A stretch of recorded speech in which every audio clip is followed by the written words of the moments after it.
Majority parties की meeting हुई थी, उसमें क्या कुछ चर्चा हुई, क्या निर्णय आप लोगों का हुआ कि विस्तार बिल से को इस सपोर्ट बारे में करना है? चर्चा हुई और सब ने एक स्वर में ये माना कि ये नरेंद्र मोदी जी की चुनावी चाल है, इसके अलावा कुछ नहीं है।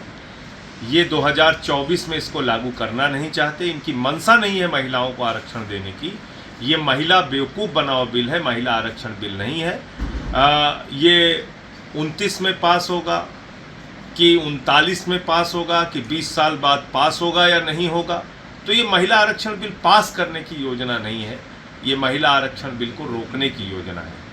हाँ, ये जरूर है कि इसका ब्लेम, इसका दोष इंडिया गठबंधन के ऊपर ना आए और इसके कारण से ये सहमति बनी है कि हम अपने विरोध के साथ अपना विरोध दर्ज कराएंगे, पूरे देश को भारतीय जनता पार्टी और नरेंद्र मोदी जी की नीयत को बताएंगे कि इनका जैसे अब तक सारा वादा जुमला रहा है, ऐसे ये भी एक जुमला है, चाहे 2 करोड़ नौकरी हो, काला धन हो, किसानों के फसल का दाम हो, पक्का मकान हो, महंगाई कम करने का वादा हो, सारे जुमले जैसे बोले मोदी जी ने, ये भी एक जुमला है, इसके अलावा कुछ नहीं है।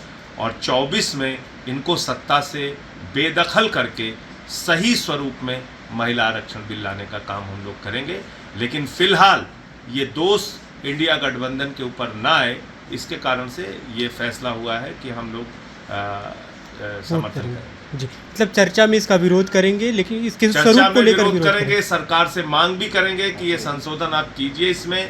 और 24, क्योंकि जो पिछला यूपीए का बिल था जी जी उसमें तो ये क्लॉज कहीं नहीं थे कि हम इसका सेंसस कराएंगे, फिर डिलिमिटेशन होगा, फिर 10 साल लगेगा कि 20 साल लगेगा कि 15, ऐसा तो कुछ था नहीं।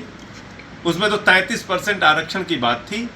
अब आप इसमें नया क्लॉज जोड़ के इसको लटकाने के लिए लेके आए, तो क्या इस बात को समझ नहीं रहे हैं देश के लोग?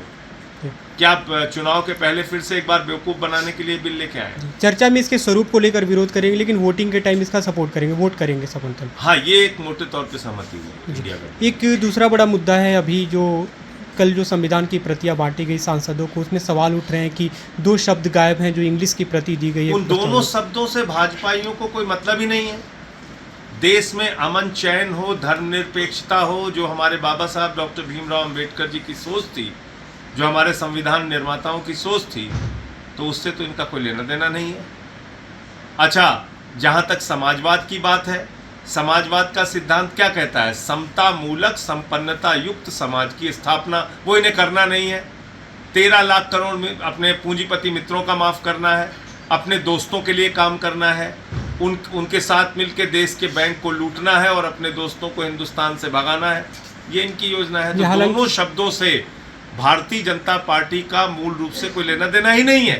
हालांकि कहा जा रहा है कि ये पुरानी जब संशोधन नहीं हुआ था उससे पहले करते हैं। इन्होंने कैलेंडर बांटा था, उसमें भी इसी तरह का खेल किया था। इनको नफरत है भारत की धर्मनिरपेक्षता से, इनको नफरत है भारत में समाजवादी व्यवस्था से। ये नहीं चाहते कि देश में समता मूलक समाज की स्थापना हो, ये चाहते हैं गैर बराबरी रहे।